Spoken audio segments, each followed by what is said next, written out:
Before 7 o'clock.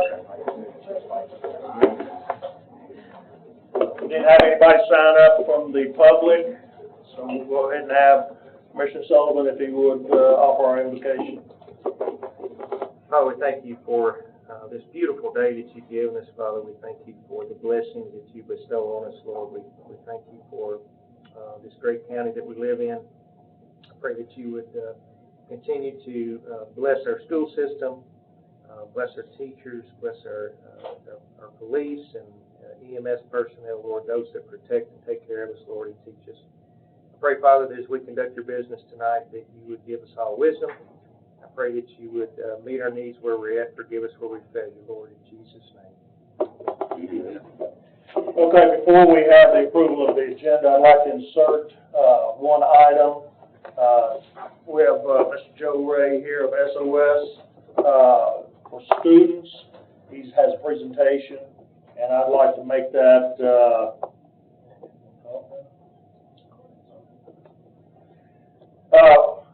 number 11B after the presentation by David Longman. Do I have a motion for the approval of the agenda? So moved. Second? Second. Okay. All those in favor, say aye. Aye. Those against? Okay. Approval of the minutes. Motion. So moved. Second? Second. Who's in favor? Aye. I'm going to abstain. I'll abstain. Part of the committee last month. Oh, that's right. I'll abstain too. Yeah, okay. Okay, so we'll move on to the election of the chairman and the vice chairman. I'll open the floor for nominations for chairman. Do that first. I nominate Bob Brown. Mr. Chair, I'd like to nominate Mr. Jared Becker this year. So we have two. Any other nominations?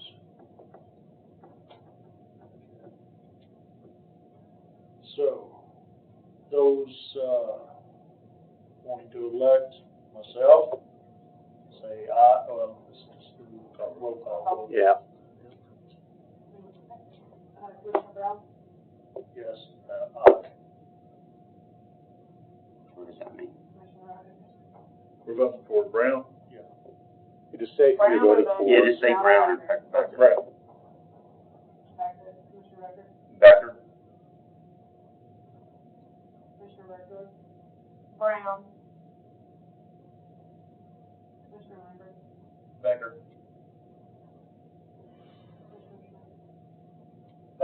Brown. I heard Becker. I heard it.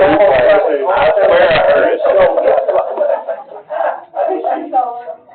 What did she say? Commissioner Sullivan? Becker.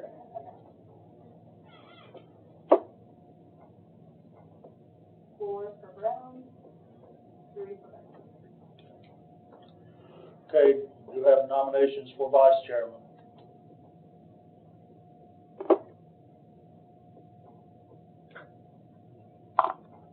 I'll nominate myself. Okay, well, okay, I'll second that.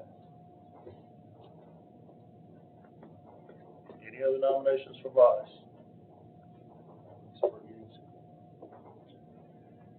All those in favor of Commissioner Burkdorf, say aye. Aye. Move along. Recognition of public. Commissioner Janelle. My name is Mary Nunn. I live at 1100 Lockport Road, and I'm a citizen in Gallatin, Tennessee.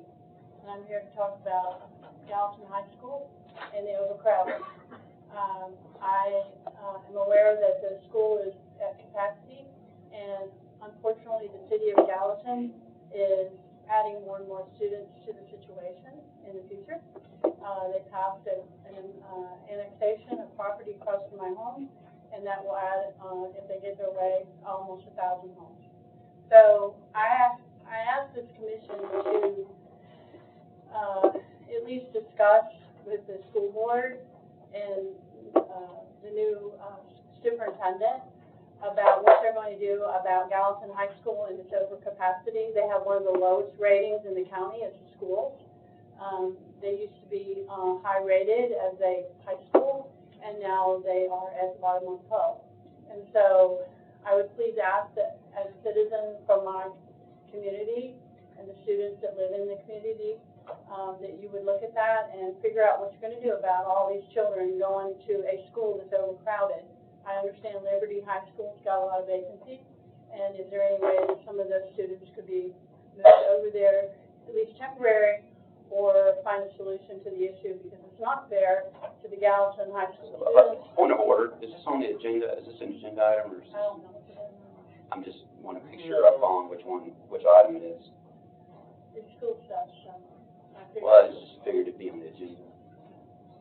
Okay, so anyway, thank you. I'm just trying to bring it to your attention, and it is an issue for me in my community. Thank you.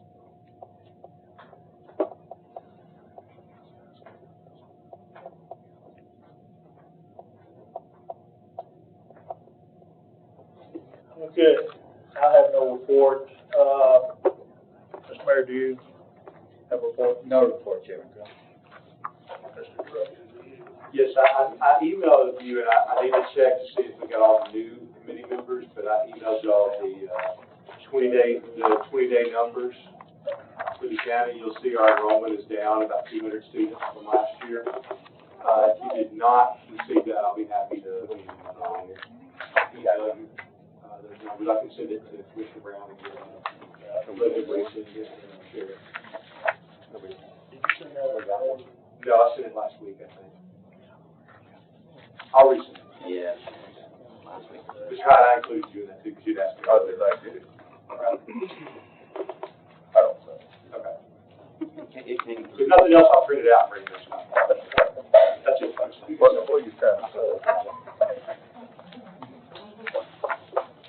Okay, we have no old business. We do have new business, presentation by Mr. Lawing, our financial director.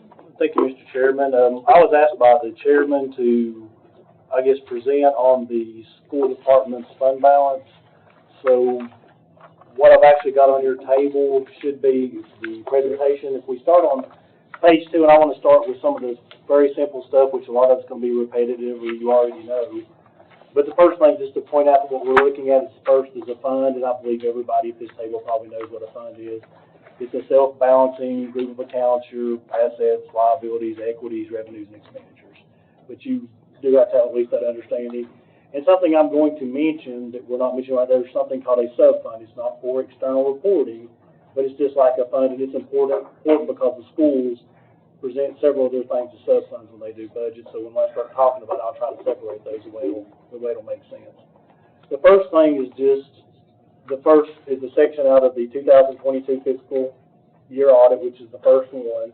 And to kind of give you context, this is the school department. It has governmental funds, and you've all seen it. There's 3 governmental funds they have, and I didn't put it on here, but they actually have an insurance fund, which works just like the county, that collects premiums to pay the employee insurance. I don't think it's pertinent to the discussion, but just to be completely upfront with you. 3 funds, the first one you see there is an internal school fund, which I don't think to discuss their fund balance really needs to be discussed because it's the money down at the schools to pay things such as supplies, costs, the activity funds. The second one over there is the school federal projects going from right to left. It's basically flow through. The majority of anything in there is actually $1 million loan from the GPS for cash flows. The very bottom, which I have squared off in red, is actually all the reserves for the general purpose school fund, which is made up of $112 million some odd dollars. But it's broken into various sections, which are very important. If you look at the first section, you know it's non-spendable items, which would be things such as inventory and prepaid. Prepaid things would be such as prepaid insurance premiums, prepaid warranty, something you prepaid in advance. So that money is not available for expenditures. It's something they've already spent.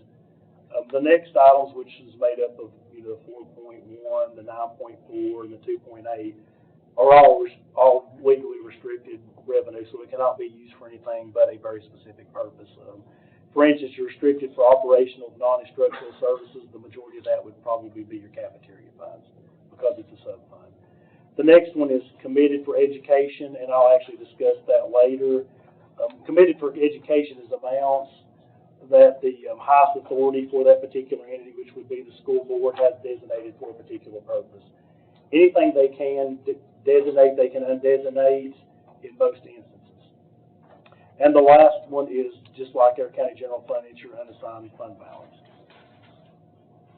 If you go to the second page, it's just for your later notes, what I went over the difference between unassigned, which is available for any purpose, versus assigned, which is basically an intent. All the assigned amounts for the school department is actually purchase orders or encumbrances, which are basically unfulfilled purchase orders or contracts, so they're not available for spending anyway, either. So if you go back to page 3, that kind of helps you break down what is available in the school fund and kind of what's in there right now. If you look at the very top, there's two things. There's the budgetary fund, what you have available budgetary fund balance and non-budgetary. The first thing that would come off would be the encumbrances, which are the POs, which are not available for expenditure because they're issued POs and or contracts. And of their fund balance for fiscal year 22, which was the last one closed, out of the $112 million, it's about $2.7 million of their funds. And if you look at the second graph, as you can tell, from 2011 to 2022, the majority of the changes in fund balances is under two categories, committed and unassigned. But a couple of things to think about for your unassigned fund balance or your fund balance period, you do need them for a couple of purposes. One is for cash flows, and 2 is unknown emergencies, or 3 for revenue shortfalls. So you've always got to think you do want to have a minimum amount of fund balance. Yes, sir. I just noticed right here, 2016, there were, prior to that, there were no committed funds. There's been some changes in GAAP and the way they show things, and like the majority of their commitment right now is required. It has to be shown either as assigned or as committed, is for the difference between revenue and expenditures in their budget. In other words, the amount of budgeted fund balance they're showing to use. It has to be at least shown as assigned, but the school board shown, which they've got a right to, shown as committed. And we'll go to the next page. So that's what makes up the majority of the committed funds. That is correct. It did not show up before that year in their audit report. But if you go back to the next page, it gives, for 2022, it will give you a breakdown of what is in the committed fund or the amounts assigned back by the Board of Education. If you look down there, the 40-point-some odd million, or 40.8, the 7,000 and the 182, those are all the amounts that were necessary to balance their next year's budget. So that means out of their fund balance, that's where I'm on page number 4 at the top. I probably need to slow down. I'm moving too slow too fast. Okay, on page 4, if we look at the top, that's what the chairman was asking about, the $56 million worth of assigned in 2022. I'm not sorry, assigned, but committed fund balance of 22. It's made up of really 2 things, and I know it shows 4, but the 40.8, the 7,000, and the 182,000 is the amount they used of budgeted fund balance for 2023 fiscal year, the next fiscal year. They're required by GAAP, if their budget was approved, which it was, they'll put that as assigned or committed by the Board of Education as committed, which they did do. The other $15 million, yes, sir. Sure. So on the 40.8 to balance the general purpose, but is that my understanding right that so to balance their budget they're using $40 million out of the reserve? But that year there was a large discussion for 23 about the amount of fund balance we used. There was several $1 million for capital projects to finish Liberty Creek, and I believe it was White House. Not White House, but was it White House? Yeah, White House Intermediate. White House Intermediate, and to finish Liberty Creek. So generally, if you look, and we'll go back there and I can show you the trend of the amount of fund balance used on a later page, but that was a higher year, and it's higher than 24 and it's higher than previous years because I had quite a bit of capital projects in there. So it wasn't recurring. They do use a recurring percentage, but just like in the county's fund, we balance a certain amount of fund balance each year, budget a certain amount each year, because one thing you do have to remember, your appropriations is the maximum amount you can spend, so every year you're gonna have a certain amount of those appropriations come back in. So that's gonna make up a large portion of that, especially in a budget their size. Thank you. But looking at those, if you go down here on the table toward the bottom, kind of look at the patterns of what they do have available. A couple of things to point out is if you start from the table anywhere from the top to the bottom, the non-spendable is things that's basically already spent, such as prepayments or inventory. Then you come down to the next category, which is about $16 million. That's restricted. Large portions are cafeteria. It would be things such as revenue sources that have to be used for a particular purpose that hasn't been spent yet, so they're restricted on their use by a couple of things. One, grantors, contracts, or it could be the enabling legislation that actually created the revenue, or it could be the Constitution, but it would be in their case. So those restricted are very restricted funds in the school. Basically can't use them for whatever they want to. They're restricted to a very particular purpose. The next one, the committed, which we've discussed, is predominantly the amount used to balance their budget, and it's $15 million that the Board of Education allocated into committed. And talking to the director of schools, my understanding is they put that back for, I believe, future capitals more than likely what that's used for. So they put back a certain portion they're planning to use in the future for capital improvements predominantly. Was my understanding. And then you go down to the assigned. The assigned amount is actually for purchase orders. So they've already issued purchase orders and contracts, so they can't really use that for their expenditure. So it brings you down to the $36.7 million, which is the remaining unassigned fund balance, which means there's no real commitment on it other than it has to be used for allowable education purpose. To talk about the size of the 36, if you go to the next page, we actually have the county's fund balance policy for our unassigned fund balance. The recommendation the county's taken is that our recommendation is 16.67%, which is 2 months of expenditures of unassigned fund balance is what we think is adequate for the county. If you ask the state, they say they want at least 2 months in your total reserves, but when you start looking at, just like their county general, the amount that's restricted for budgets and restricted, you really need to concentrate on unrestricted fund balance of at least 2 months. You can ask 15 different people and get 15 different answers, but most of the time they'll say at least 2 months of expenditures. So if we go back to the next page to kind of give you a perspective of what the school has as far as the amount of expenditures, and it will actually answer some of Mr. Becker's questions too. This page right here, number 5, the table above and below actually shows the budget just for the GP, not including the cafeteria, the due, or the technology, because it's approved separate way for each year. So that would show you that 2 months of expenditures just for the GP without those, for instance, in 2024's budget would be $62 million. Back in 2022, it would be about $49 million for 2 months of expenditures. Now, the state requires, my understanding, the Department of Education requires at least 3% to be there by law. That's my understanding, unless something's changed. But for good financial management, the county recommends, and if you go to best practice and what the state recommends, is at least 2 months of expenditures in the reserves. Now you go to the next one. Yes, sir. Okay. So it says the 62 is 2 months worth. Okay. Thank you. The 62 for 24, so back in 22 would be 49, but that's without the sub-funds. Now the amount we're looking at on the audit is actually this. And the only reason I mention that is when the school sends their budget to you, they send the GP, they send the cafeteria, they send the Duke Estate, and they send the technology. For their purposes, they keep the sub-funds. They work just like funds, but for external purposes, those are all combined. So most of the data that we have that's audited will be combined, just like those numbers, the $112 million, which a lot of commissioners has asked me about the $112 million. So the $112 million would be based on the combined sub-funds into one project here.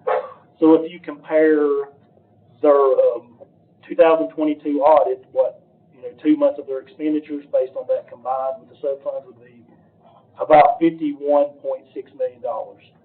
That year, they had unassigned of $36,718,275, and out of the committed amounts that didn't have to be committed, that was committed for capital, was about $15 million, so that would bring you to 51.7, which is very close to the 2 months of expenditures.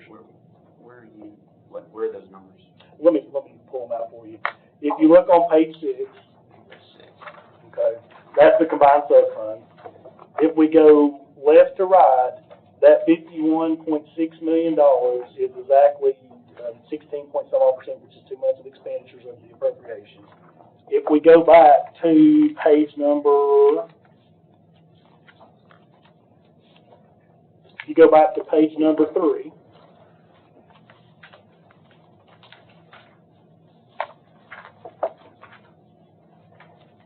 and you look at their fund balance, unassigned that year, for that combined fund was $36.7 some odd million. If you go to the next page, they had $15 million of committed for the board committed. The other remaining amounts have to at least by GAAP be committed or assigned by the very least. So the $15 million was done by the board for future capital. So if you added those two together, it would bring you somewhere close to 2 months of expenditures unassigned.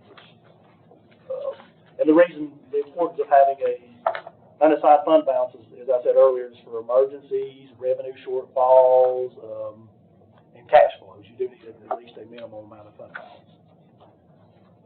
The next page is actually your operations. Out of the audit is page 7 and 8, and that's just to show you the same ones where the earlier tables were pulled, because a lot of people's asked me about it too. If you look on page 8, the very first column shows the $112 million some odd dollars. If you go across, the $2.7 million is that same amount that's assigned minus offer fund balance to show you the budgetary of the $109 million.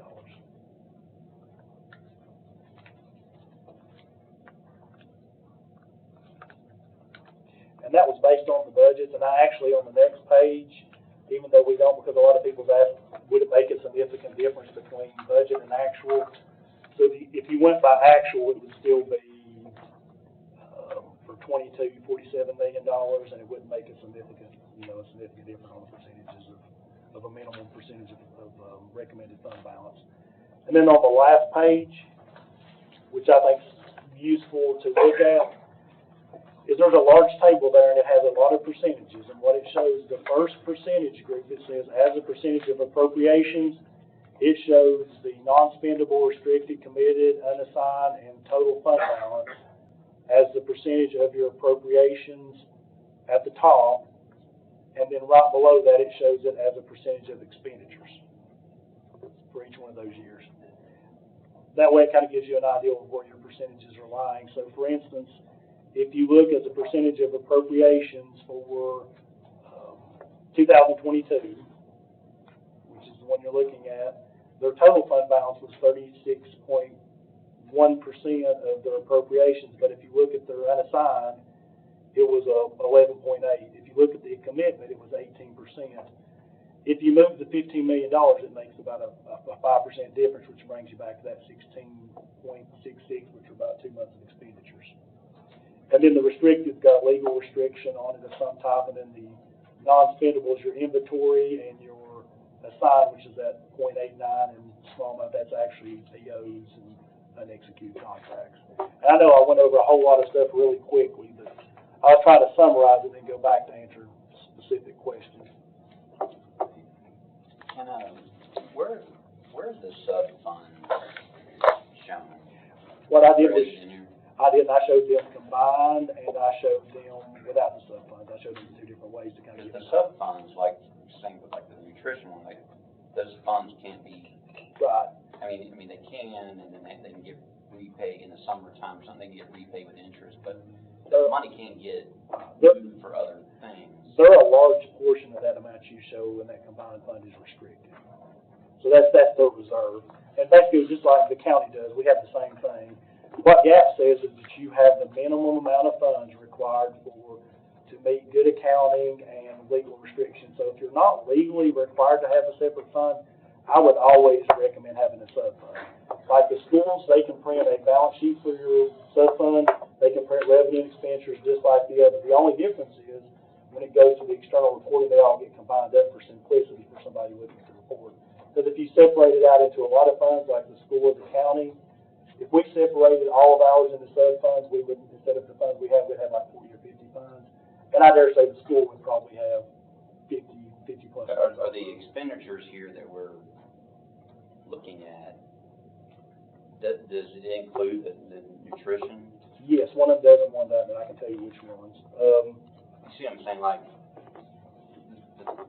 the nutrition fund can be used for general purpose, so if it's combined. It would show under that, it's shown under that restricted.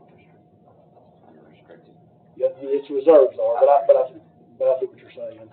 So that money, however much it is, can't be a percentage of your GP expenses because it can't be used for it. Right, so that's why I showed you the calculations both ways. That's why I showed you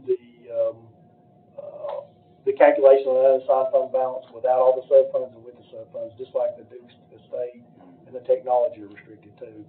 So when I showed you the two different tables in here, and I said one's with the sub-fund and one's without, each one of them had your calculation of your unassigned. That way it gives you that's with sub-funds and. I'm just making sure the percentage wasn't artificially inflated because the money was there, but it couldn't be used for it. Well, let's look on page 5 and 6, and that should help you kind of see the numbers. And it doesn't make a significant difference or a huge difference. If you look on page 5, that is your general purpose school fund without, that's their budget. We don't have the operations right now. But that's their budget with and without the sub-fund. So the first one, if you just did the budgetary reserve, on the 22, it would be $49.33 million. If you added in the cafeteria, the Duke, which is very small, and the technology, which is very small, it would just be 51.6 to come up with those 2 months of expenditures. It makes a difference, but it doesn't make a huge difference for their size. Because the cafeteria is not a huge sub-fund compared to the remainder of their system, if that makes sense, Mr. Becker. And that's why I put that in there to make sure somebody could find that. How much money did you say was moved down to capital? Well, it wasn't moved to capital, it was committed out of their, and then schools provided us, because they committed $15 million of their unassigned. And I've kind of briefly talked to the schools, so it'd be more of a question to them of what the reason for the commitment was, and they'll be able to give you more details. But is that not creating, when you do that, you are taking money and committing it to capital, which puts a strain on your general operations fund? What you can do as far as what a commitment is, and that's kind of want to make sure everybody understands, whatever your highest level of authority is in the system or entity, for instance, the county, county commission, the schools, the school board, they can do what's called commit funds. So they can do it by resolution or whatever their means is. They can uncommit the funds the same way. So, for instance, if they're committing back $15 million for capital or whatever purpose, if they got into a strain, they could actually uncommit that fund. This is easily. If we remember that they've committed that money. I would assume they would, because they sent me, because when I asked for the details of the commitments, they sent me the breakdown right off, and it said on their board allocated reserve for fiscal year 22. And how much money last year was used from reserves to balance the budget? For the 24 to 23. That's this fiscal year. For 23, we won't have the financials because the audit's not done, but do you want me to just talk about the budget? How much, yes, the budget, okay. If you want it with or without the sub-funds, it will make a little difference. So the big number I gave you earlier, the bigger number would be with the sub-funds. If you include the sub-funds, because there was some cafeteria money they spent too, the difference between revenue and expenditures was about $34.5 million. If you take out the cafeteria and the Duke and the other, it's about $29.9 million. 29.9, about 30 million. Yes. And I'm glad Scott is here and this is not beating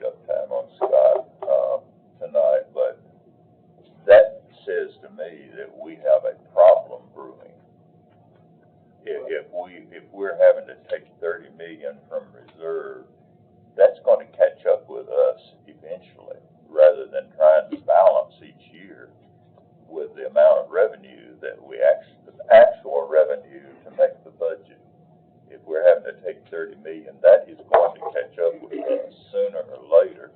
So I guess I'm saying it might be time to start putting the brakes on some spending and hiring in order to live within designated revenue for the Board of Education. I think, Mr. Hyde, in that 29 million that Mr. Long described, 22 million was designated for capital. Some of that was because we expected there to be potentially some overages with White House Intermediate and Liberty Creek Middle, because when we did the bond for Liberty Creek Middle and White House Intermediate, remember we did that prior to the inflation boom and construction costs taking off. So we designated money in fund balance to cover that if we needed to. 7 million of that was to help balance expenditures, and so part of that is with TISA coming in, with us switching from BEP to TISA.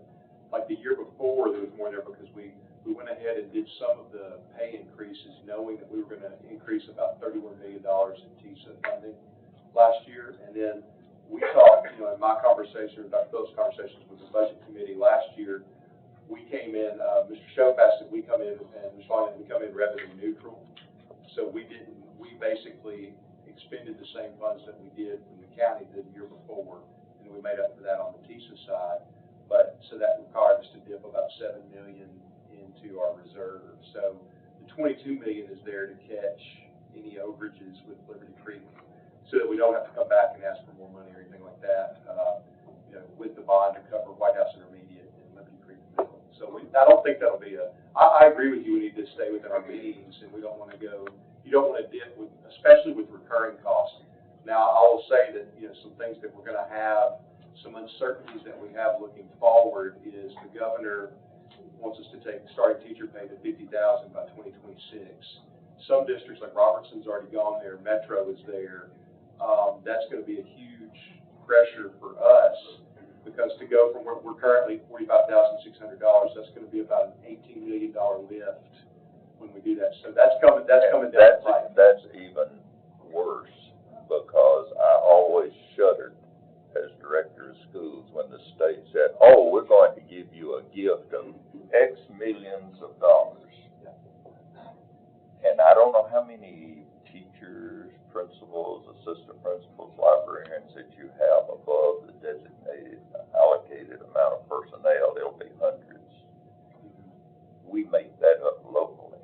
The state will only, the money they are giving is only for the amount of people they designate. So all these people that we've hired locally, we're going to be paying every bit of what we're paying everyone else. Legally, we have to. So that's going to be a problem. And I guess the other thing that I would say is that I think we need to look at, well, let me ask this question before I get into anything else. Where did the excess money come from, basically? Was it sales tax, property tax, or fees and other? It was all the above. We've had some. The most. Predominantly what happened in 2019, the county and the schools, we budgeted actually revenue flat to negative, because the start of the pandemic, everybody was worried there was going to be significant issues. Well, that year it did not have the impact, and a couple of things happened. They changed the law on sales tax for internet sales tax. They changed it first for collection, and they changed the amount. And then on top of it, there was some migration because of people afraid to travel back down from Davidson County, so we actually picked up a significant amount of sales tax. Well, that's not answering my question, though. Where did most of the excess money come? It would have been sales tax. A lot of it was picked up back in...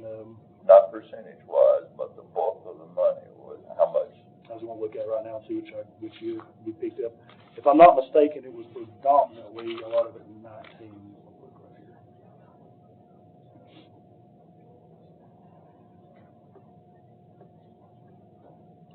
It started in 19, but it basically started in 19 because of that, but it's continued somewhat into 20. Well, I say roughly 19 is actually 20.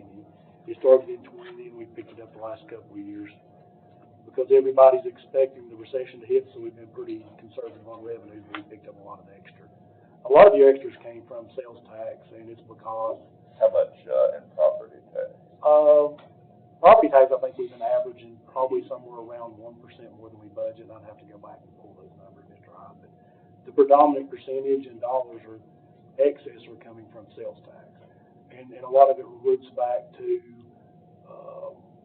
we've got some growth, but also the change in the internet, sales tax law brought in a lot more than anybody anticipated.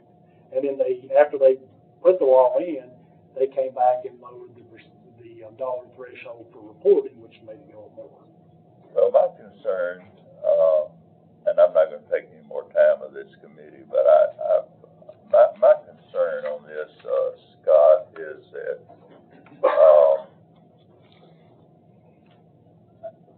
I think that the people have been overtaxed.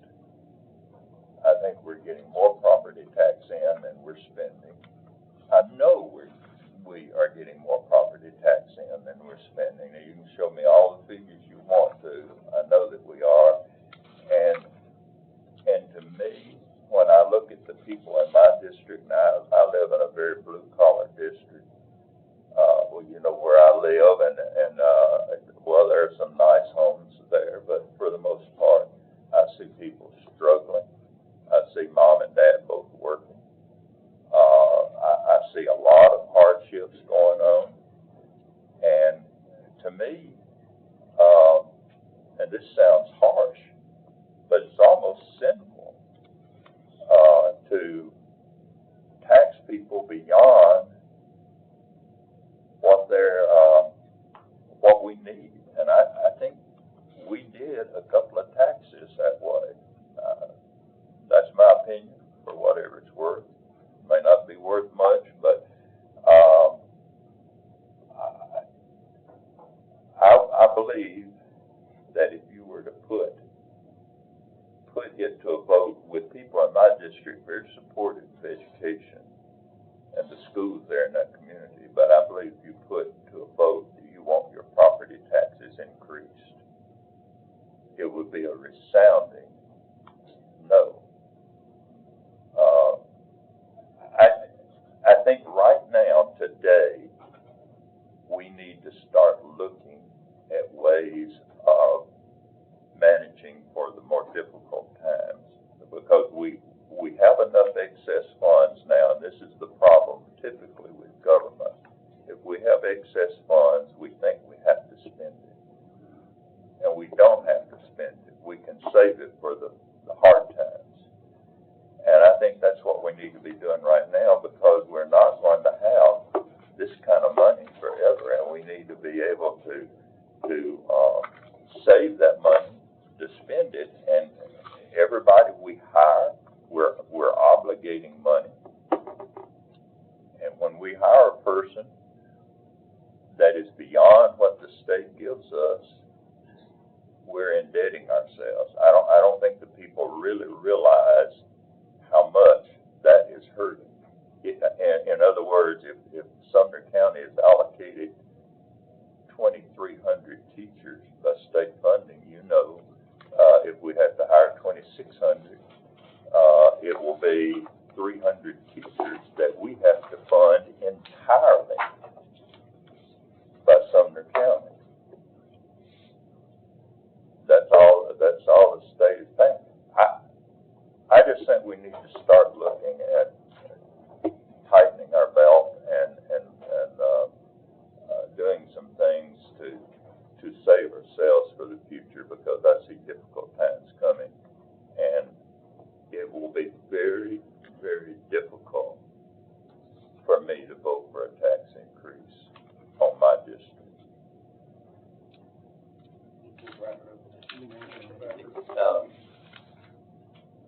Just one comment. I'm not disagreeing with anything you said, Mr. Hyde. On the other hand, though, I could sit here and say, you know, to me, the schools have been doing exactly what you just said you wanted them to do, and then now they're getting scrutinized because their fund balances, they're not spending the money, and so their fund balance has grown, and now we're here, you know, not only here, but everyone's asking questions, scrutinizing No, they are spending the money. The reason we're doing all this stuff is because their fund balance got so high. So, So where does that money come one from? perspective would be, they're not spending the money, and now we're scrutinizing for not spending the money. So I just wanted to comment, we don't have to debate that. Well, the money came from my wallet, these people's wallet, your You wallet. just said sales tax. It may be Yes, excessive, came it may be from all of it. excessive money, He but. said sales tax, he didn't say And property also tax. said property tax. He said Now, 1%. you can argue all you want to, but you live in a district different from mine. But that doesn't- You all that can doesn't matter. afford to Oh, do come what on. you want. That's No, unfair. That's absolutely unfair. true. My district is not your district. Well, I understand what you're saying, but that's an unfair assessment. It's not unfair, it is a fact that we need to recognize that your district is not necessarily like every other district in this county. That has nothing to do with my point. My point is you're speculating, he brought data, and you're saying that you don't believe the data. I do not. Okay, so that's fine. So let's just ask him to show us what the data Well, is he'll without be speculating. back next month. Okay. He's here. This is just a preview. And So, I can answer a few questions. The sheet does show what years we did pick up the fund balance, if you want me to show you that, or the change in the amount of budgeted fund balance. Do you want me to point out those to you, or? I'm not sure if that was a question or not earlier from Mr. Hyde. On the fund balances usages, if it's went up or not. I think you were mistaken from from what I was asking. You were trying to tell me what percentage increase was revenue over what was projected Yes, sir. and sales tax. That's what you were saying, and Yes, that's sir. not what I was saying. Okay. I wanted to know what the projected need of the school system was versus how much property tax we got to support those needs.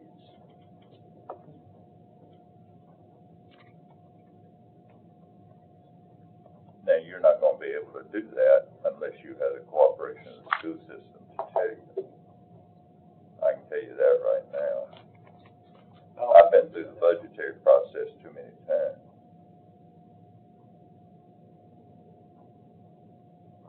I'm shutting up and not saying anything else. I've probably said too much tonight, but this is something that I see that's going to affect us in a few years down the road. And, it's gonna come back to haunt us because we're not preparing for those tough times when this money runs out, and it's going to run out the way we're spending.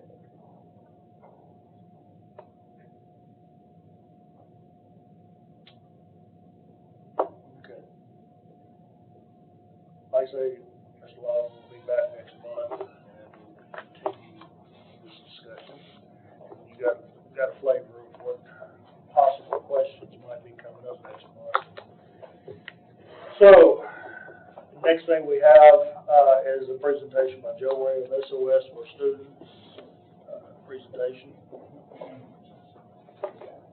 Is this going to old business? You gotta add it to the. It was added. No, oh, he's talking about David's presentation on the old business next month. Oh. Yeah, that's what you're talking about, right? Yeah. Yeah.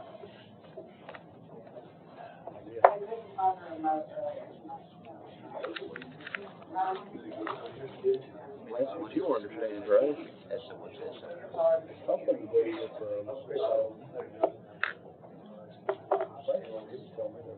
So let me go ahead and get started, because I know everyone. So, thank you, Mr. Brown, and all of the commissioners here in attendance. Thank you for allowing us to come and present SOS for the students. And you say SOS, it's a distress call. We all know that. It's an international distress call. And in this case, we're using it as for the students. And I don't have to tell you guys anything. And I want to, number one, say we respect everything that you guys are doing. We respect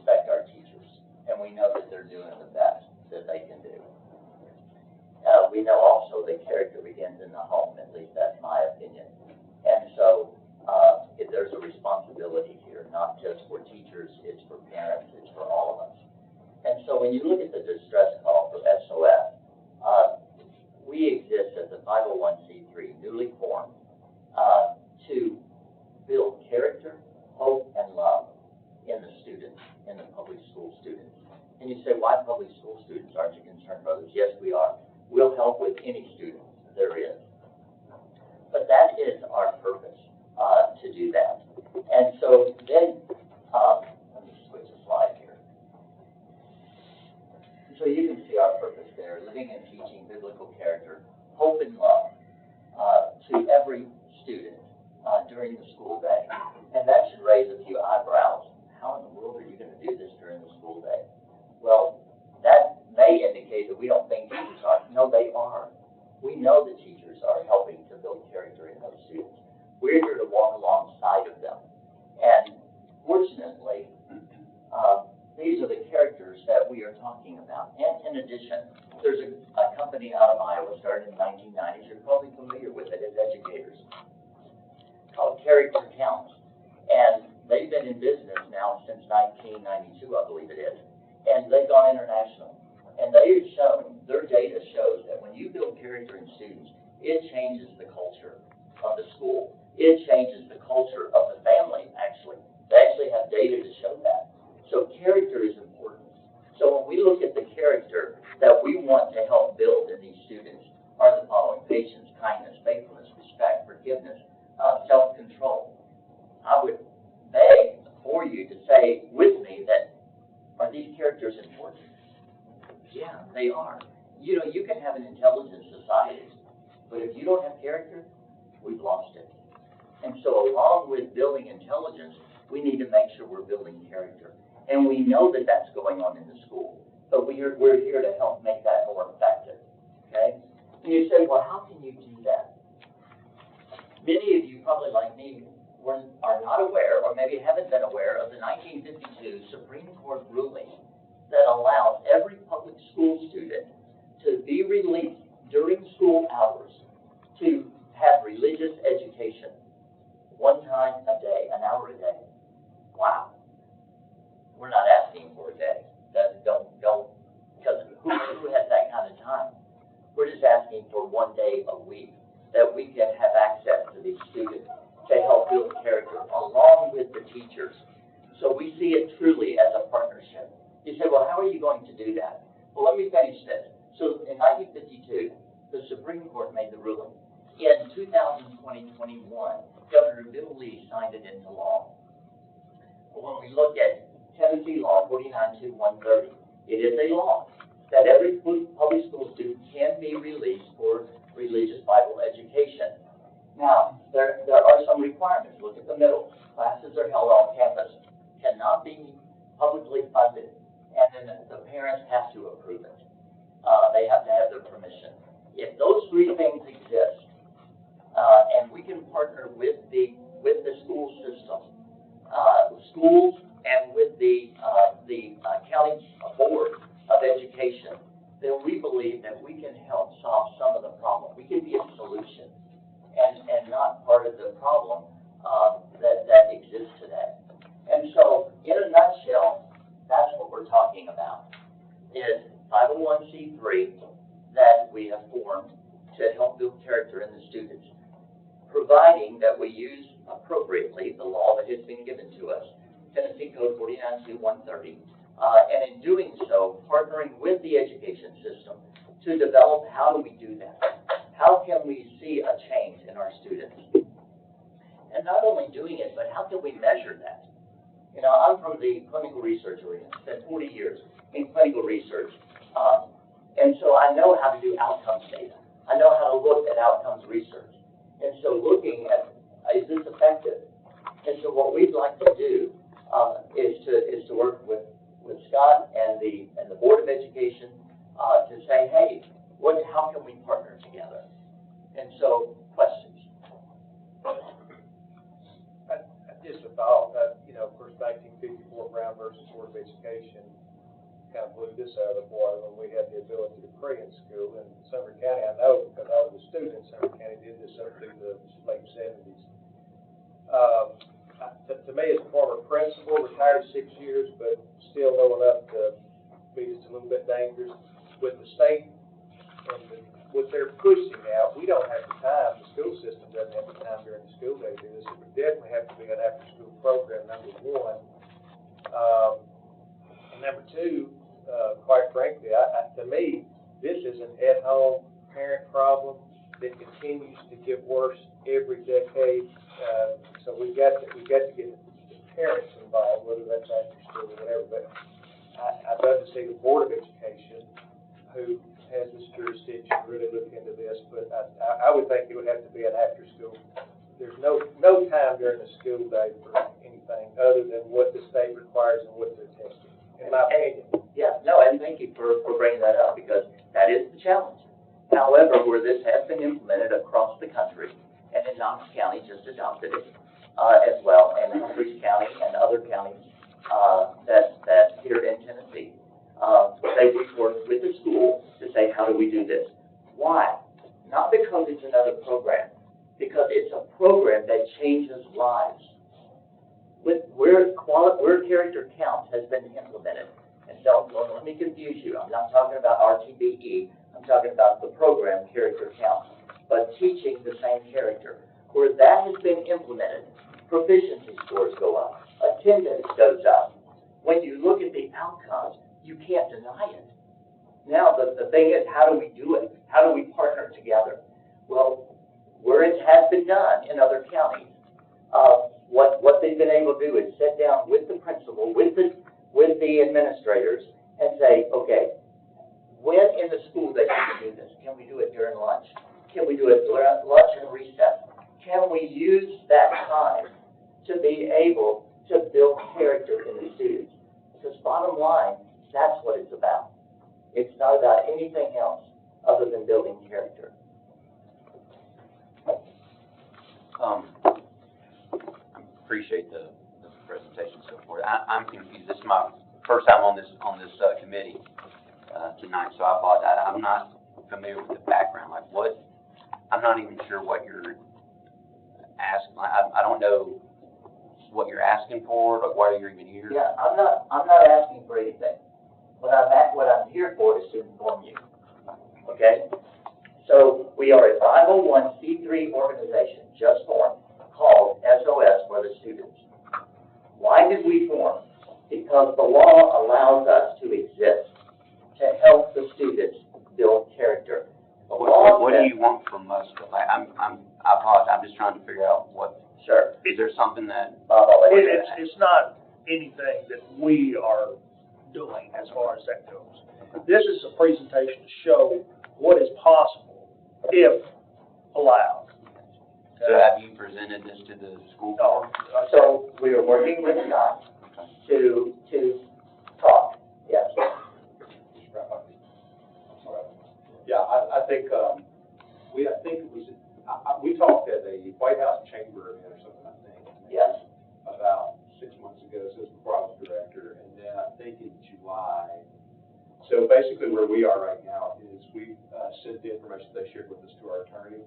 They've got a great organization, but when you write school board policy, you got to think about how it affects everything so that we make sure that as we set this up, I think what Mr. Sullivan said, some of my concerns are is what are we opening up in terms of letting kids go off campus for different activities, things like that. The law's pretty tightly wound. We're gonna be able to get there, but it's just we want to make sure when you write a school board policy, you got to be really thorough and make sure that you got it covering all the bases to protect the kids first and foremost. And I think they've got our interactions have been really positive. We've got some, like everything else, we've got some hoops to jump through, but I think we'll get there. And let me assure you, even though it's the law, we want to work together. We want to be positive for everyone. And again, the character count data shows that the classroom atmosphere changes. When you teach kids character, and like you said, it should be done at home. I totally agree with you. Sadly, it's not. And so somebody's got to step in. And I know the teachers are doing the best they can do. It's not that they're not doing it, but they can only do so much. And so, Being a retired school teacher, believe me, a lot of those kids could have benefited from that down in Metro, where I was. I didn't know who in the world I was gonna talk to whenever I called home, what their last name was or anything. And I know a lot of these kids were not getting any kind of character education, any kind of moral values, that kind of stuff at home, so if it's possible, that's what we're looking at, possibility. And let me say this, even though this is a religious education, there's no denominational stuff here. It's character. We're using the Bible as our textbook, but we're pulling out stories to demonstrate character. That's the whole goal. It's not teaching doctrine or anything like that. It's just, how do we have respect? You take the Good Samaritan. What can we learn from the Good Samaritan? And that's what the whole focus here is. Okay? Other questions, or I know you're running short of time. It's my first night on this committee too, so and it might be a question for Dr. Langford, when you talk about meeting with the attorney, the kids being pulled out of school, is that like the parent would have to come to the school, or are you relying on, you talking about taking a bus, busing them? We couldn't, I'm sorry, I didn't mean to jump in. No, I mean, I'm sorry. We couldn't, by law, we couldn't use a school bus. So it had to be either parent provided or, I believe their organization is providing transportation. He's got a pamphlet. Okay, I'm probably getting ahead of myself. I was wondering about the cost Oh, to he's got school as well. Just pass that pamphlet I was wondering about buses and gas and So those. let me quickly say, there's no cost, that there can't be any cost to the school. That's the stipulation. It has to be privately funded. It is privately funded. In regards to parental permission, the parents sign a document that releases the school from any litigation at all, or any responsibility of the student. And so, to Dr. Langford's point, that's what we exist for. We are putting all of our practices in place, making sure that they're appropriate practices where we can. We go back to the school board policies, and we look at what security they have. We have to have the same security. We have to follow what you guys do, and that's our plan. And that's what we're working on right now. All your staff is background check. Absolutely. Yeah. Same I know it's thing obvious as it is. questions. Yeah, no, you're right. You're right on track. Yeah, because it would be easy to start an organization and just go out and try to do it, but no, we've got to follow all of the rules, and we will. You know that pamphlet? I do, sure. I only brought 12. Oh, that's, yeah, just Okay. But, and I'll hand it to you, Bob. So let's take up any more time. Thank you for your time. I appreciate that very much. Okay, appreciate it. Thank you. Okay. Next item is a copy of lease approval. Motion approved. Second. I have one question to Dr. Langford. Are all copiers with the same company? They're on the state contract, so, yeah, so that, I don't know when they do Well, I mean, we've got. yeah, We've got a company they just can, but the state does an RFP every couple of years, and I swear that. it's usually significantly cheaper. We used to probably, gosh, I think when I started being principal, we had not gone to state contract, and I know when we went, like when I was principal, we went to state contract, it saved us about $8,000 a year, so. Okay, those, four group approved. Say aye. I'm sorry. Aye. Any against? Okay, passes. That's for the copy lease approval. Copy lease Okay, approval. just make sure we look at all of them. No, this. Motion copy lease. Okay, now the next one, I'd like to look at some of these budget requests. Let's start with the first one. Budget request number 16, moved for discussion. So moved. Second. Then we're on page, where? We're on page 19, starting on page 19. Right here. Just a second. Thank you to the law office, by by the way, for putting all the page numbers on here. That was. Yeah, that was, All credit here. Well, the credit. Well, we've been talking about it for months, but I know that you guys actually did it. Thank you. Page 19. Do I have a second? Second. Okay. What was the motion? I thought? Just for discussion. Budget 16. Those in favor? Aye. Those against? Okay.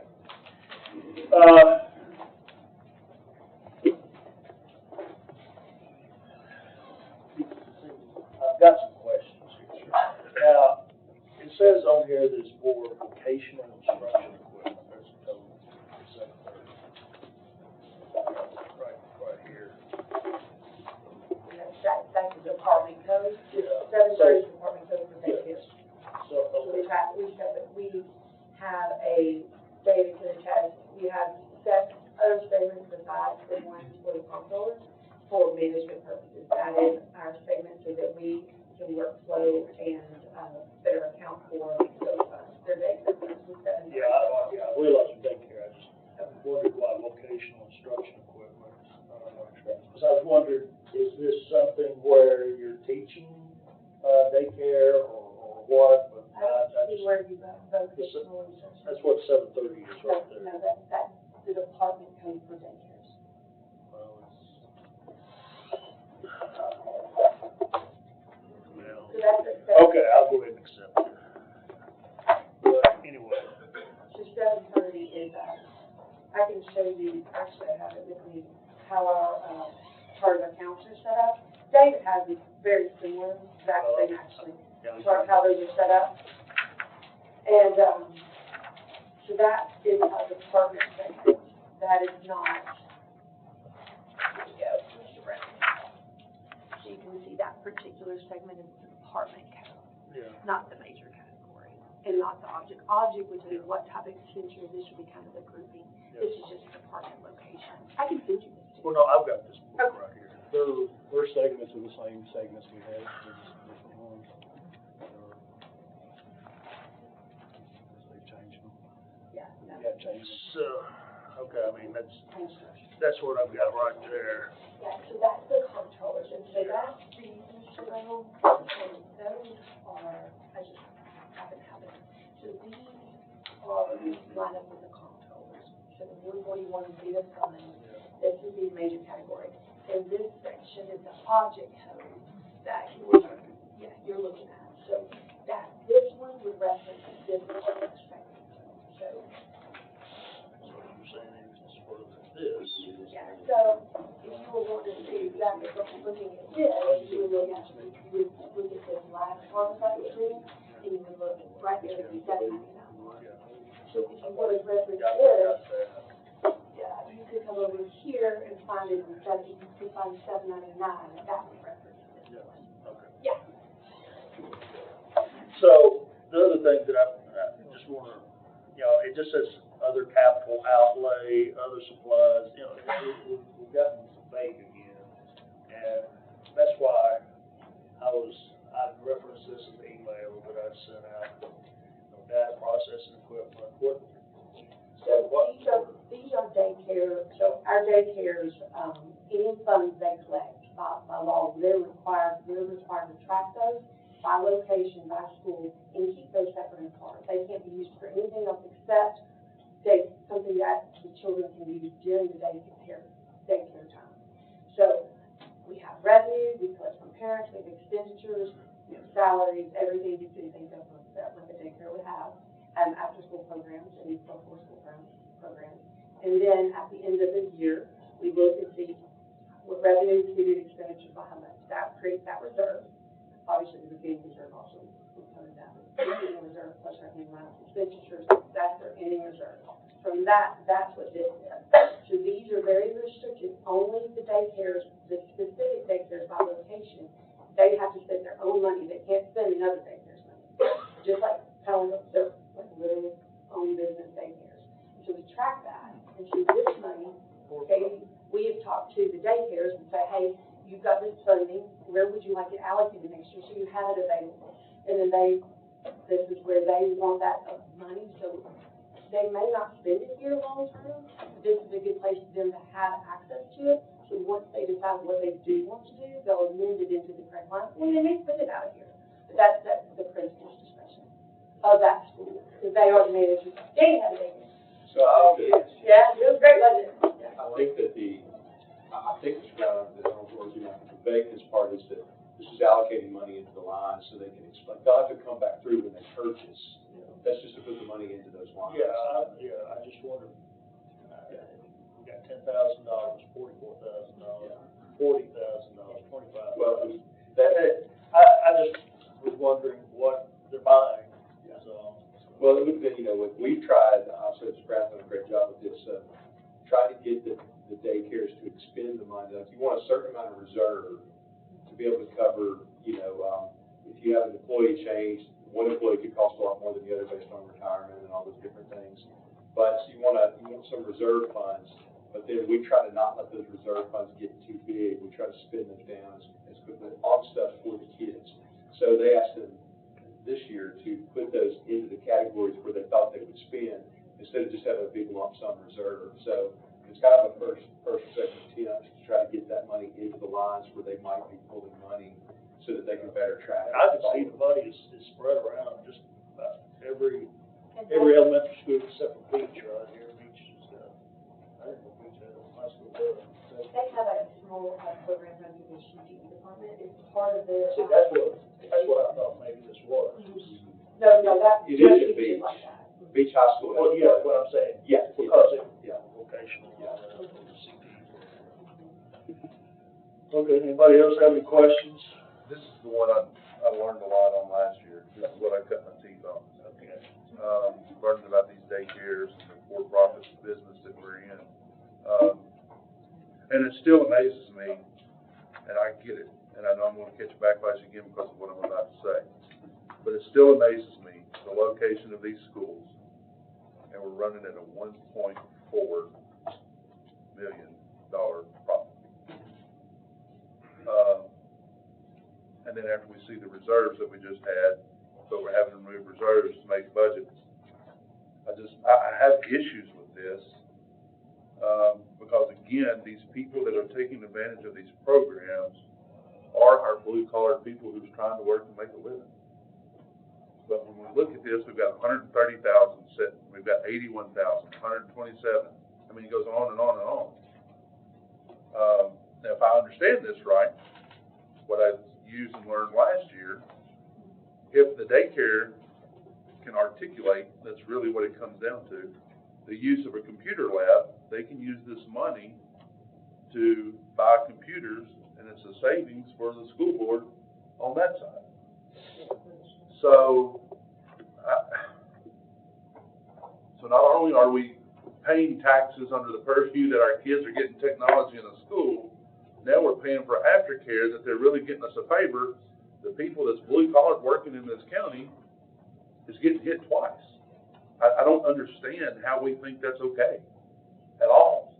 I'd be happy to, one, it's optional, and two, it's significantly lower than what. I get it, and I just said that I was gonna get hit upside the head just like I did last year. I get it. I'm trying to save you from getting hit because. No, I can take it. I got hit last year. I don't mind it. It just doesn't make sense to me. I can't comprehend the idea that we think that it's okay.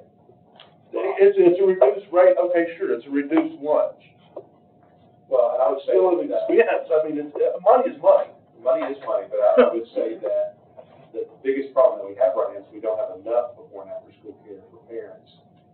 They're lining up to find wherever they can, and the money that's carried over in revenue is not all from 1 year. Some of this is carried over from years, so it's not like we're accumulating this much profit each year. This has been built over time. What we're actually trying to do is spend it down so it benefits the kids. I agree with you. I wish that, finding more affordable, lower cost to support parents for after school programs is something I think we're all. We need to compare ourselves to other daycare programs to ensure that we're in line with the rest. I understand that, but at the end of the day, let's really look at it. If we really care about the kids, and I'm just gonna go ahead and say it, I don't care. I'll get whatever kind of flag and pushback we get. if we really care about the kids and the people who's there, we've got enough lead educators sitting at the central office to pay for these after-school people. That we shouldn't be charging these parents a dime extra. We've got enough local funds that we've been paid that money could be transferred from somewhere else. That the lead educators are just, we've got too much fluff on the top end of the district.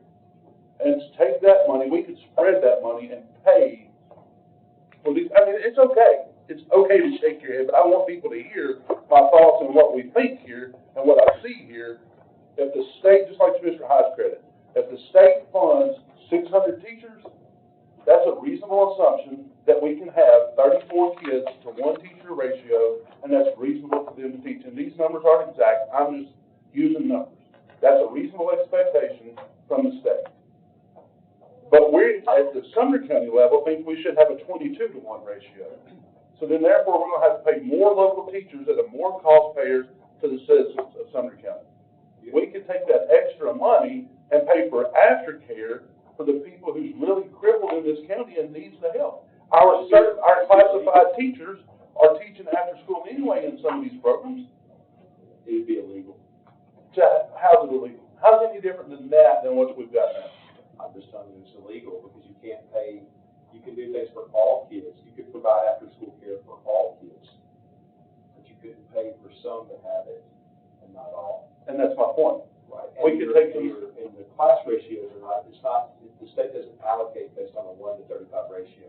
By law, we can't have classroom sizes over certain sizes in elementary or it's different. Like in high school, you can go up to 35. Right. But in elementary, the max you can go is 25. Right, but I'm saying, again, I said those numbers aren't accurate.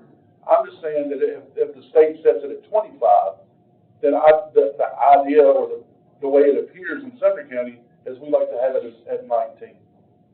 So then we've got extra teachers in the classroom or in the school system that may not be really needed, where we can take those extra non-allocated tax dollars from the state and we could pay for this and save our citizens 1.4 over so many years.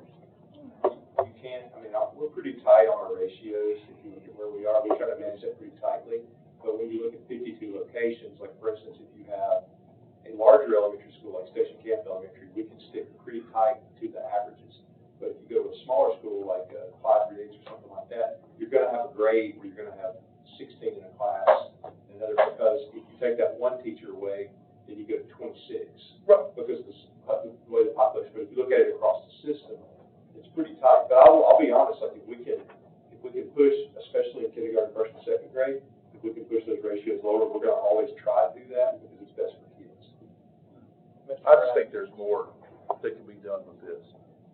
Just to follow up on that, as a former principal, because I was at several different schools, Hendersonville, Gallatin, Westmoreland, if I, as a principal, decide that I want to take on the burden of running a child care after school, before school, I have to get there as a principal at 6 o'clock to meet my child care director.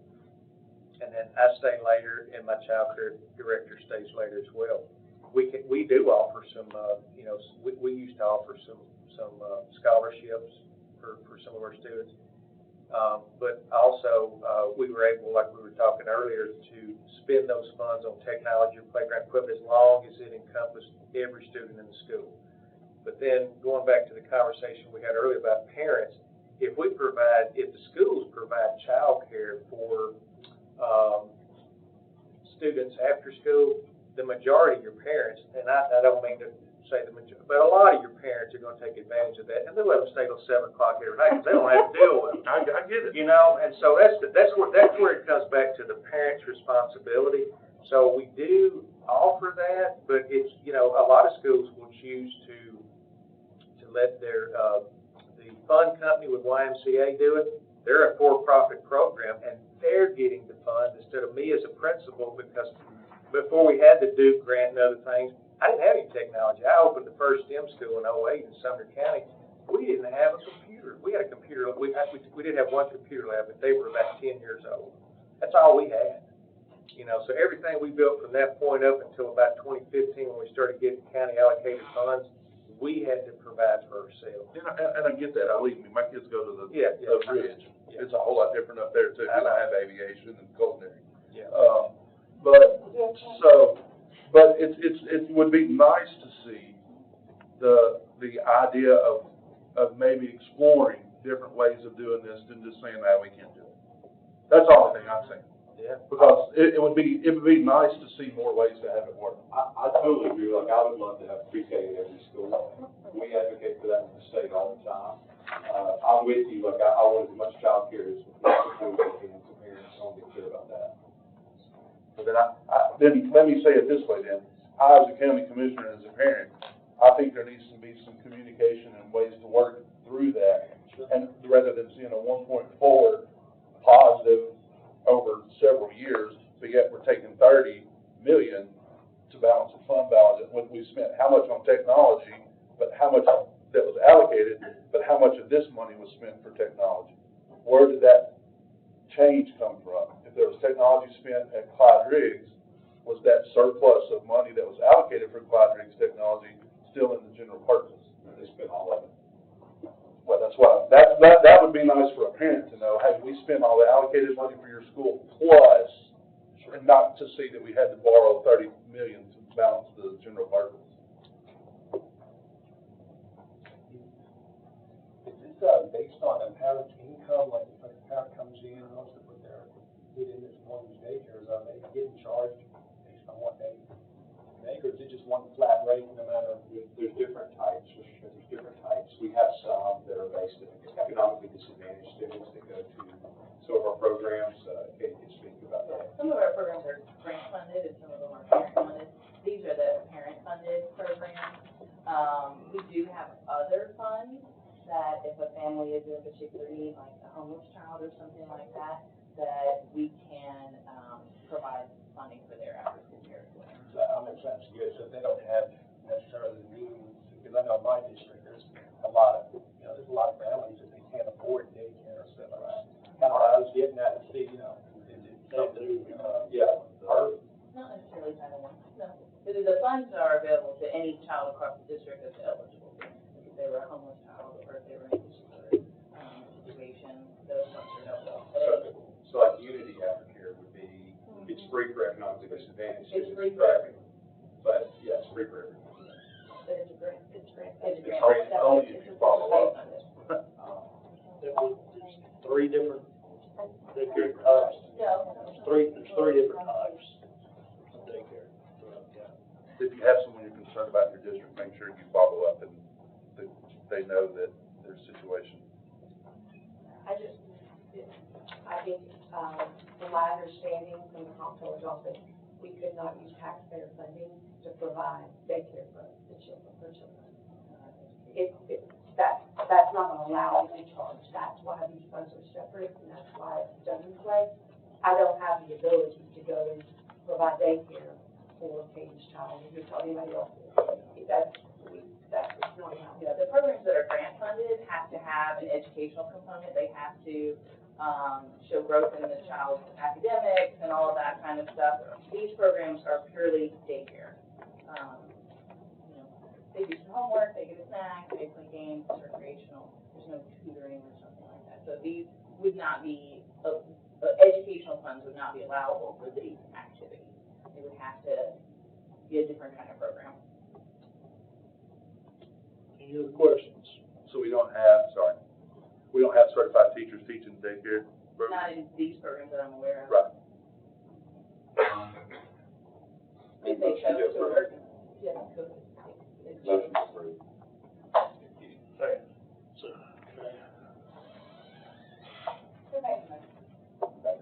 Mr. Becker? Yeah. Okay, those for? Aye. Aye. Against? Okay, motion passes. Okay, got a couple of questions. On 19. How many educational assistants are we talking here? Because, we've got a range of prices from $160 all the way up to $99. That's not revenue, that's clearly service. We didn't pass all of these. What do we pass? Point of order, Mr. Chairman. We just approved 19 through 91.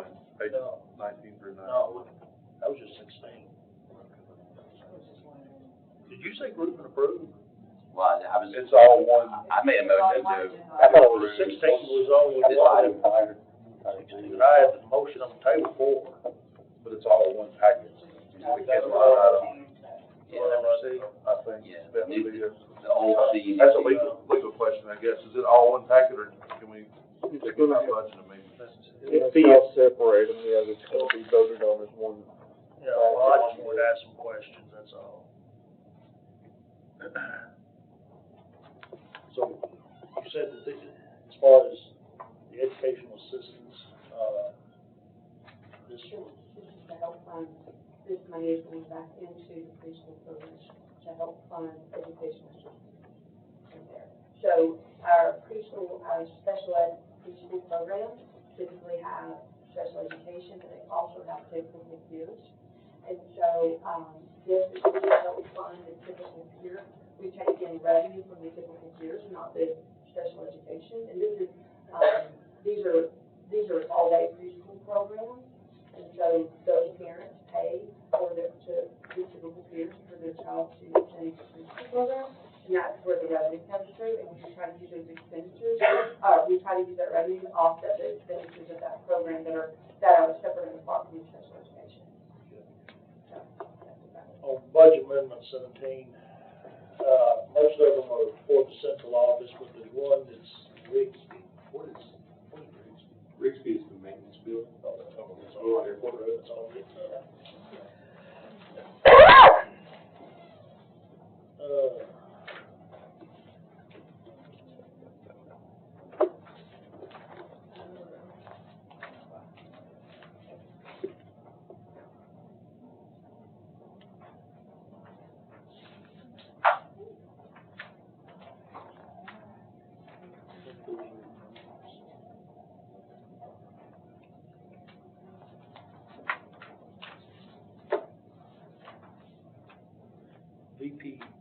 VPK state grant. What do we? VPK is voluntary pre-K. So we have two types of pre-K, special ed pre-K and voluntary pre-K.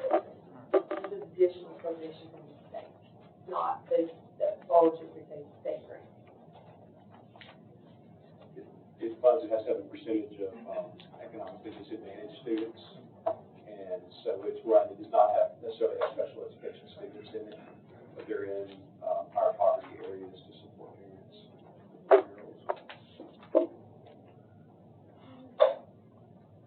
What time does voluntary pre-K start? It's roughly the same time as the school. So it's not 6 a.m.? No, this isn't like, this isn't daycare, this is like a pre-K program, so they have like a regular school day. It's fully instructional, so they do a foundational literacy. Yeah. And certified teacher. Yeah, certified teacher. State pays for all that? They pay for most of it. That, We have a match. we're usually able to match with providing the facility and the support staff and things like that, so it's pretty close. Mr. Chairman. Okay. Mr. Chairman. Yes. This is a quick question. Sure. So I'm gonna have, over the course of a while on this committee, I'm gonna have a whole lot of questions over them. What's the best way of me making inquiries about whatever questions you have? I mean, I don't wanna bother you with. You can email me, I'll get them out to the right people. Yeah. Usually probably Amanda, but I'm happy to. I mean, because a lot of this, I have a lot of the same questions that Mr. Brown has. It's just, you wanted to funnel through you? That's probably the best way, yeah. Because some of them will be Amanda, but some might be Katie. It's hard to tease out exactly because some of them overlap departments and things like. For instance, if we're talking like, it's just the complexity of the educational system. So you've got daycare, you've got different types of daycare programs and after-school programs. You've got special ed pre-K, you've got voluntary pre-K, and a whole lot of acronyms. And sometimes it's. Would it, I'm just brainstorming, like, would it be a benefit to maybe just have an educational type of meeting where we can just, not within a committee meeting, but just informational, ask questions, whatever, and just, We could certainly do that. You know what I'm saying? Set that up. Just I'm just brainstorming. Yeah, we'd be happy if y'all wanted to do something and come over. I could bring in all the different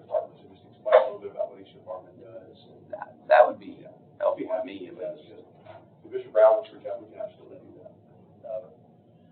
We came last year to an agreement of the department heads putting, a page on there, and if you'll notice, later ones have that page on there that explains a lot of what, is going on. Now, there's still a lot of technical jargon there that you might need to build in there and look up, stuff like that, and that's just part of education. Yeah. Can't be technical. So we'll go ahead and move on to F,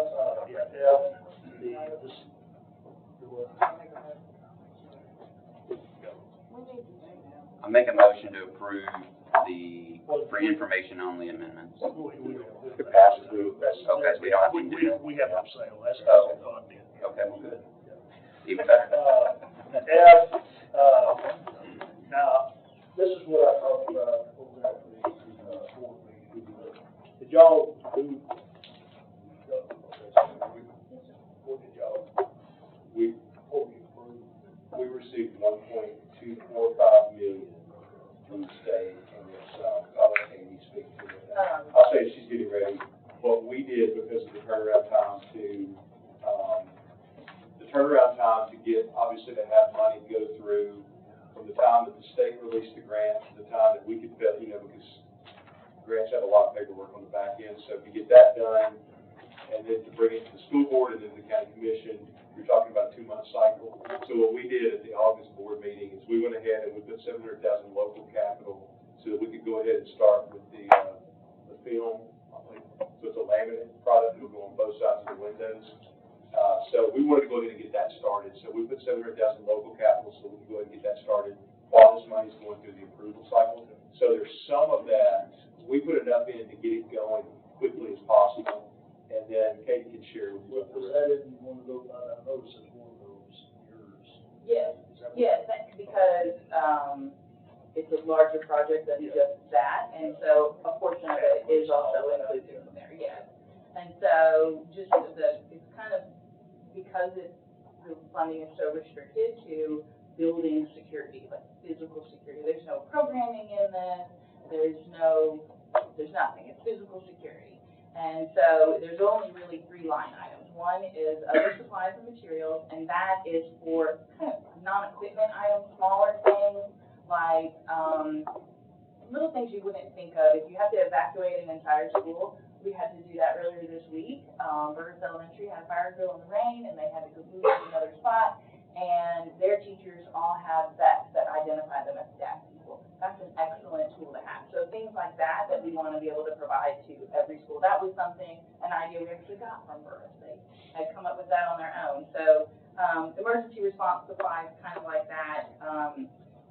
Stop the bleed kits, which are kind of like a more involved first aid kit to have in classrooms. Yeah.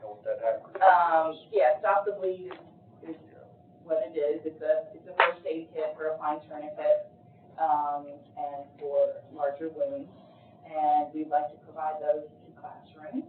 And then also our emergency response plans. They're multi-page documents, but we want to boil that down to little bite-sized pieces of this is what you do in this situation, this is what you do in that situation, and have those in every classroom. Those are the smaller supply type items. And then there's a large portion of it that is to really bring up to speed some of our schools' camera systems. When we did, it's a massive undertaking to upgrade all the camera systems throughout the county, and so the elementary schools really, because there's not as much mischief happening at elementary schools, we don't have as thorough camera coverage, and so we're really upping that game there. Obviously, the laminate film for doors and windows, we've looked at some areas where campuses need additional fencing or pedestrian protection, where a vehicle may be able to inadvertently go into a space where there are people. We want to protect against that. Exterior lighting, signage around buildings, those are all things that are provided for in that grant. It has to be about surveillance, visitor management, signage, property, perimeter control, things like that. And so all of that has gone into that. One of an item that is specifically in there is about doorknobs and classroom doors, making sure that those are up to speed as far as the best kind of, technology, if you will, hardware, that's hardware for those. Yes, Mr. you get a part of those Lacey's, conversations. Mr. Lacey's. Yes. Okay, Chairman. How much, if any, of the 1.2 plus the local 700 is recurring? Zero? on theirs, it's zero, it's one time.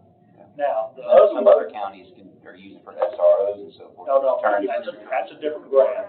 Okay. Sheriff's, that was what I was going to next. Now, I checked with Representative Lambert and Garrett, and the $140 million for the sheriff's department is a new budget item. It is there in perpetuity. I want to make sure of that before I recommended that to the budget. It's something that we don't have to worry about. It's going to be there according to William Lambert, unless there's legislation that stops it. But this right here is zero, so that's. Yeah, this is one time. If you look at the back of your packet, Yeah. I've got the whole grant right there. Yeah, I skimmed through it. Yeah, there's a page, just a minute. But can I be clear, you said 1.2 plus 700,000, but you said we took 700,000 towards the 1.2. Yeah, we put $700,000 with the 1.24. So it's 1.9 million. 1.9, yeah, we wanted Okay, to. I just wanted to make sure I did Right, correctly. Thank you, that's fine. The laminate, 2/3 Thank you. So do we need to, vote on this or just? No, Okay. no, this was information, I wanted to just clarify that to everybody. That's good. Mr. Brown, there will be a forward-facing component of that grant, that will be on the website, we can share that when it comes out, but if you have citizens that ask questions, like, we can't give specifics, because for instance, like the laminate, they set up in school, because they do it on both sides of the window, it's a process, so we don't want to share what schools they're going to be at, obviously, but we can share that, we're investing significantly in that laminate to address our needs for glass. Nice to take out windows where they're not necessary for a floor, but that's a big undertaking. Motion adjourned? I just have a quick Second. question for Dr. Langford, if I may ask. Yes. I had a concern, from a resident, she was a substitute teacher. I don't know, I haven't really got an answer yet, but when she would go in, she was afraid, like, if she wouldn't have keys, like, if there was an emergency.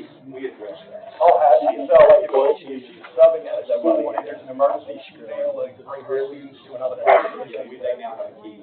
Oh, really? We do that 3 different times. She was like, Yeah, I'll entertain a motion. We've already- Motion. Yeah, Everybody got your